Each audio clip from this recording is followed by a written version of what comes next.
আসসালামু আলাইকুম my dear friends, তোমাদের চলো তড়িৎ এসএসসি ফিজিক্স অধ্যায় নাম্বার 11 এর একটি ম্যাথ আমরা আজকে করব। যশোর বোর্ড 24 সালে আসছে এই কোশ্চেনটা। তো দেখতে পাচ্ছ চিত্রে প্রদর্শিত বর্তনীটির ক্ষমতা কত। ক্ষমতা নির্ণয় করার জন্য যে ফর্মুলা আমরা ইউজ করি সেটা হচ্ছে P = I স্কয়ার R অথবা V স্কয়ার বাই R অথবা V ইনটু I। ঠিক আছে, এই ফর্মুলাগুলো হচ্ছে আমরা ইউজ করে থাকি ক্ষমতা বের করার জন্য। এখন তোমার কাছে জানতে চাইছে যে এখানে ক্ষমতা কত, তাই না? সো তুমি দেখো, তুমি যদি ক্ষমতা বের করো তাহলে তোমার আগে লাগবে হচ্ছে আই এবং লাগবে হচ্ছে আর অথবা ভি আর আই আর লাগবে, কিন্তু ভি আর আই দিয়ে করবো না, আমি ঝামেলা বেশি হয় এই জন্য। আসলে একই হিসাব, তুমি যেটা দিয়ে করো সেটা ম্যাটার করে না। তো আমার প্রেফারেন্স হচ্ছে এই দুইটা। দেখো, 2 আর 2 এই দুইটা হচ্ছে একসাথে 4 হয়ে যাবে, কারণ এরা শ্রেণী সমবায় আছে। দেখো তো, এইখান থেকে শুরু করে এই পুরাটা হচ্ছে একটা তার। আর আমরা জানি যে এক তারের উপর যতগুলা রোধ থাকে সবগুলা রোধ কি শ্রেণীতে থাকে। তাহলে আমার ডাস্টার গেল কই, তাহলে এই দুইটা 2 ওহমের রোধ, এই দুইটা মুছে দিয়ে আমরা একটা 4 ওহমের রোধ লাগাইতে পারি এখানে।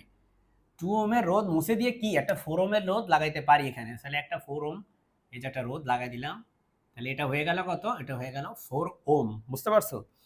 তাহলে দেখো, এবার এই 4 ওহম 4 ওহম দুইটা আসলে প্যারালেলি আছে। কিভাবে দেখো, তারা শুরু হয়েছে এক জায়গা থেকে, তারা শেষ হয়েছে এই জায়গায় গিয়ে মিলিত হয়েছে। এটাও দেখো, এখান থেকে স্টার্ট হয়ে এখানে গিয়ে মিলিত হয়েছে। আর আমরা জানি যে যদি এক বিন্দু থেকে শুরু হয়ে আরেক বিন্দুতে গিয়ে দুইজন মিলিত হয় বা দুই বা ততোধিক রোধ মিলিত হয়, তাহলে তারা সবাই সমান্তরালে আছে।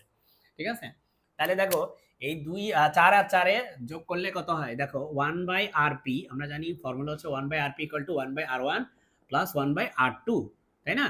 তাহলে এখানে 1/r1 কত? r1 হচ্ছে 4 আর r2 কত? 4। তাহলে এখানে হচ্ছে 1/4 যোগ করলে হয় হাফ। তাহলে এবার উল্টায় দাও, তাহলে আরবি ইকুয়াল টু হবে, এটাকে উল্টায় দিলে 2। আর আমরা সহজেও জানি যে 4 মানের দুইটা রোধ সমান্তরালে থাকার মানে হচ্ছে 4 কে 2 দিয়ে ভাগ করলে হয় 2। এটা সহজে বের করার প্রসেস। তাহলে এই দুইটা 4 কি এখন আর থাকবে? এই দুইটা 4 এর জায়গায় কত রোধ হয়ে যাবে বলো? একটা 2 ওহমের একটা রোধ তুমি বসায় দাও এই জায়গায়, এই 4টা বাদ দিয়ে দিয়ে একটা 2 ওহমের রোধ বসানো একই কথা।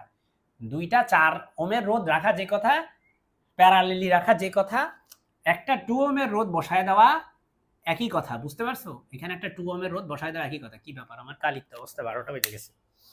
তাহলে এখানে একটা 2 ওহমের রোধ বসায় দেওয়া হচ্ছে একই কথা। এখন চলো আমরা পাওয়ার বের করি। পাওয়ার P = হচ্ছে কি I স্কয়ার R। I মানে কি? I মানে হচ্ছে V/R, তাই না? V মানে কত এখানে? এই যে দেখো 3 ভোল্ট। আর R কত? R হচ্ছে এই যে 2। তাহলে এখানে বসাও 3/2 হোল স্কয়ার ইনটু R কত? R মানে R টোটাল, সোজা কথা। আর I বের করার আরও কিন্তু R টোটাল। সো এখানে R কত? R হচ্ছে 2। তাহলে এটা হচ্ছে 9/4 ইনটু 2। তাহলে হিসাব করলে আসবে 9/2 মানে 4.5 ওয়াট। ওয়াট হচ্ছে ক্ষমতার একক। এই ফর্মুলা দিয়ে আমরা করলাম। আচ্ছা, যদি এটা দিয়ে করতাম তাহলে কি হইতো? P = V²/R। এখানে ভোল্টেজ কত দেখো, ভোল্টেজ হচ্ছে 3 স্কয়ার, আর আর কত? আর হচ্ছে 2। তাহলে উপর হচ্ছে 9, নিচে হচ্ছে 2, তার মানে 4.5 ওয়াট। তো এটা দিয়ে করলেও হইতো, তাই না? একই রকম ভাবে তুমি এটা দিয়েও করতে পারো। সো মাই ডিয়ার স্টুডেন্টস, আশা করি তোমাকে আমি বোঝাতে সক্ষম হয়েছি। আসসালামু আলাইকুম।